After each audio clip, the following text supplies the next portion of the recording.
Thank you for the introduction. My name is Yang Zhang from CMU. Today I'm really happy to be here to present our work on sensing posture-aware pen and touch interaction on tablets. This project was done in collaboration with my colleagues at Microsoft Research and the product team, advised by Ken Hinckley. As we know, the mobility of tablets makes them ideal to be used in many different contexts, such as user working in front of a desk, or sitting on a couch sketching some ideas, or writing while walking to get some last-minute work done before class. As we can see, in all these contexts, users grab the device differently and change their postures all the time to support their interaction with the tablet. But traditional UI forces the user to always reach for the widget at fixed locations, which is more like a device-centric approach. So we wonder, can we design better tablet interactions that leverage and adapt to user postures, such as the mobility, the screen angle and orientation, the handedness, the hand direction, and the occlusion because the hand hovering above the screen, the position of the gripping hand, as well as the reachability of the thumb. So we want to do something to shift from a device-centric approach to more of a user-centric approach. To illustrate the goal of this work, let me draw a chart that reflects the common tablet interactions, from which we can see a degradation. So on the left side, we have rich user posture information, and due to the limitation of tablet sensors, not all of them can be sensed. And down to the end of the chart, here we have existing tablet interfaces, which are mostly device and word-centric, knowing little about user postures. So this work targets user-centric frames of reference, which we aim to bring interaction to the users rather than forcing the users to adapt to interactions. We further break this down into 5 different frame of references, which I will show with examples later in my talk. To achieve this, we first build a set of custom hardware and software to sense the user postures.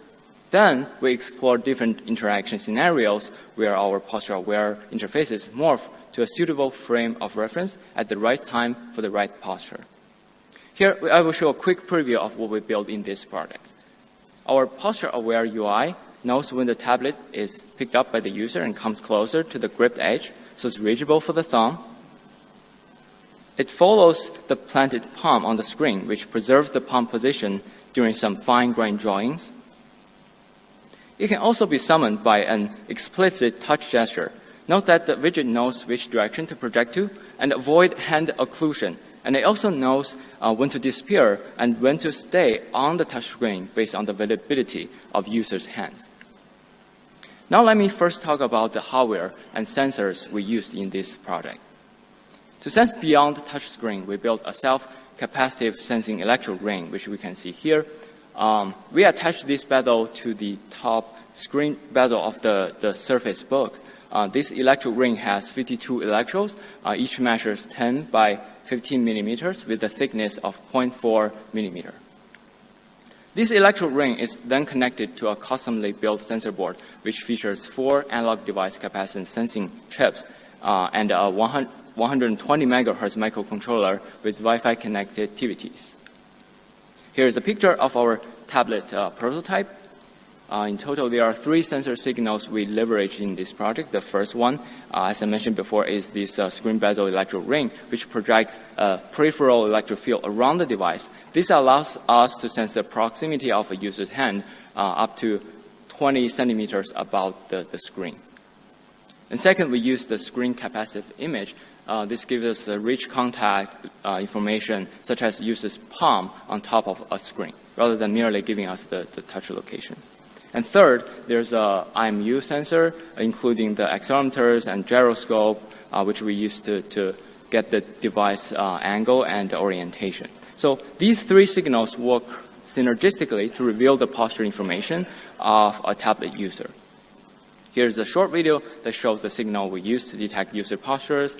The height of the bar on the screen shows the capacitance change, as you can see. And also the center, the white blob, are the footprint of my palm. So as you can see, the signal change dramatically when I hold and grab the device differently when I'm drawing something. They all appear differently from a signal point of view. Using the same set of hardware, we can also sense the hand hover signal, which we use to track the user hand direction on touch events. Here, let me show some interaction techniques based on this posture awareness. We use the color palette in a drawing app as one example of a wider range of applications that can benefit from posture awareness. So on the screen here, we can see the different shapes which the color palette morphs into for a suitable user posture. Our first example is a set of tools manipulated by user's thumb of the gripping hand, which have already shown some high promises in prior work. Our posture-aware thumb tool comes to the gripped edge with the device when the device is picked up by the user. As you can see here, I can tap on the thumb tool to change the color of my pen. I can also click on the marking menu to expand the selection of controls. The thumb tool follows the gripping hand, so it is always reachable by the thumb, regardless of the device orientation and the gripping location. Sometimes it is ambiguous to the sensing system when the user grabs the device with both hands. So in this case, we allow the user to make a selection by slightly tilting the device, which could be natural and implicit. The thumb tool also changes its transparency according to its distance to the gripping thumb for being less intrusive when it is not needed. Our second example includes a set of palm tools which follows the user's palm, allowing the user to get quick access to controls without losing his or her position during some fine-grained drawing tasks. Here we can see the palm tool updates its position at the touchdown event of a user's palm, and it fades away when the user rolls the palm to the back. Here is a close-up of the palm tool fading away and solidifying according to the position of a user's palm. So our palm tool also takes advantage of what people often call a muscle memory. Since the palm tool rotates together with the user's hand, the true north is always consistent regardless of the user hand direction. So a swipe to the north gesture always triggers the action the user would expect. Our third example is a set of fan tools summoned by two-finger explicit touchdown gesture. This fan tool always projects itself to the opposite direction of the hand to avoid occlusion. It disappears at the finger lifting up and stays on the screen when it senses the non-dominant hand is busy grasping the device, like it's now. And it waits for the triggering hand for the action. Posture awareness can also benefit tangibles on tablets.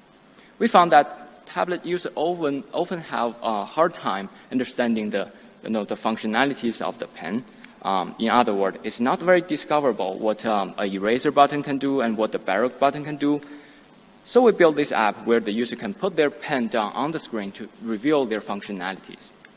We know that tablet screens are often tilted, being too slippery to hold the tangibles on the screen. In response, we enable an imprint mechanism, putting the pen down on the screen, imprints itself, and leaves a phantom as its proxy when the screen is tilted. So as you can see here, I can use the barrel button and the eraser to copy and paste the different things I draw before and do a swipe up to exit the imprinting mode. We can also use the pen as a container to save user context. For example, here, I imprint on the left margin and to save some images for later use. We also leverage posture awareness to create a smart auto-rotation. The most related previous work, I-Rotate Grasp, uses absolute grip gesture to predict phone screen orientations. On a tablet, we noticed that users always change their grip when they want to rotate the screen, but not that much when they don't want to rotate. So we implemented this smart auto-rotation by simply disabling the default auto-rotation when the user's grip doesn't change. So now I'm changing the grip so the screen rotates accordingly. So and it avoids accidentally rotate the screen when I just lay down without changing my grip. We run a user study to get some feedback from the users with 8 participants, and they all used tablet before, they all used active stylus before. For the thumb tool, people found the animated transition between the default position and the various of different user-centric UI positions was very important for them to understand what was going on. However, it's very interesting. We found some participants intentionally repositioned their gripping hand just to move around the thumb tool, which suggests that our background sensing technique actually was sometimes used as a foreground gesture input when the interaction becomes more obvious and understandable to the user. So for the palm tool, we found people suggest that this tool is useful because it minimizes the hand and pen movement. It helps maintain the previous status for both hand and attention. It helps them to stay focused on the current task. However, we found some participants noted that the solidified menu gets in the way of where the user wants to draw. This suggests a further use of transparency or some logic that leverage the underlying content might be also be helpful to mitigate this problem. So for the fan tool, people like the smartness. When they see the fan knows when to stay, when to disappear. It is especially useful for mobile platforms such as phones and pad when they tend to switch hands a lot. And interestingly, some users interact manually, which means they only interact with the menu with just one hand, regardless of the availability of their hand, which suggests a few future refinement based on both the hand availability and the handedness. So for the tangible pen tool, people found the phantom pen is very important. They make the interaction more stable and more visually understandable. So to summarize this work, we propose using posture as a seen but unnoticed aspect of tablet interaction and can be leveraged to create new experiences. We broke this user-centric approach into many contextual nuances, particularly in terms of sensing body, arm, hand, pen cursor, and grip-centric frame of references, as opposed to forcing the user to work with device-centric tablet UIs. We built our sensing technique based on pragmatic combination of 3 sensors. It is practical because our bezel sensor only requires minimum instrumentation to the existing device, and the 2 other devices are already built in consumer tablets. We built our sensing technique. Finally, we implemented all interaction and then conducted user study and then collected some preliminary user feedback, which shows some high promises of this work. So I want to conclude my talk with some future work we aim to do. First, we want to explore the possibility of sensing and leveraging other types of user postures information, such as a gaze or grip force or even a full body posture that better infer the context of a user using tablet. We also anticipate that other than the tablet, there are many other form factors such as wearables or larger devices which could benefit from our sensing and posture awareness.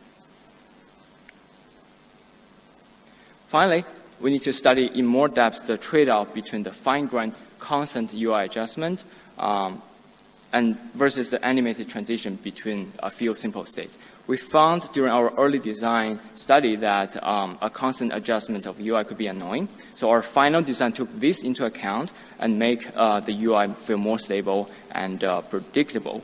This could be a trade-off, and it could worth future studies, which we plan to do in future. Okay, with that, I would like to conclude my talk. Really, thanks everyone for your attention, and I'm happy to answer questions.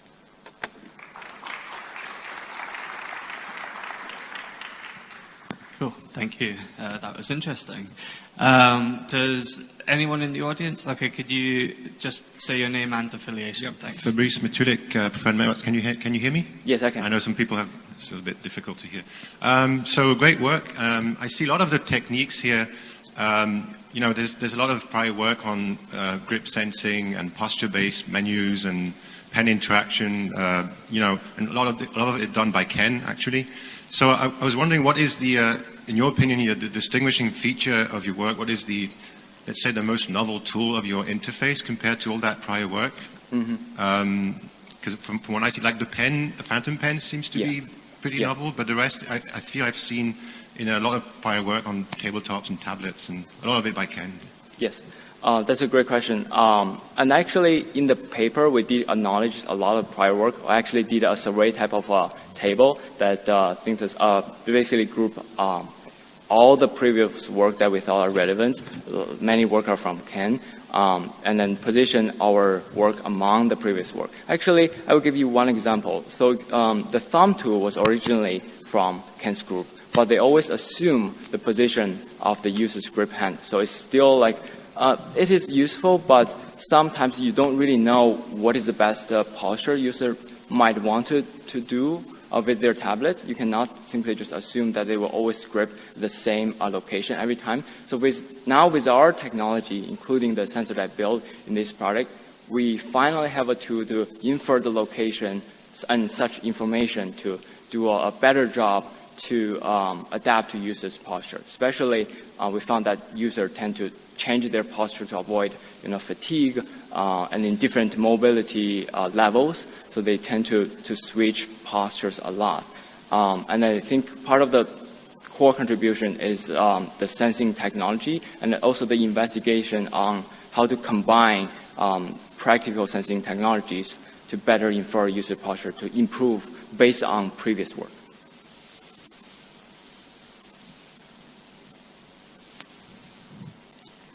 Thank you.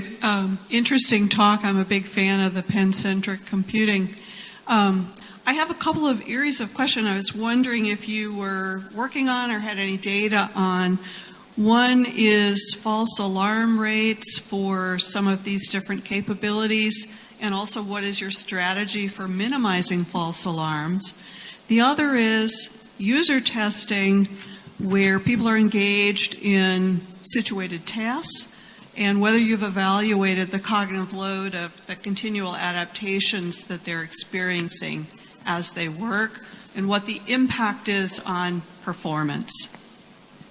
Thanks for the question. For the first question, is the false alarm same as false positive?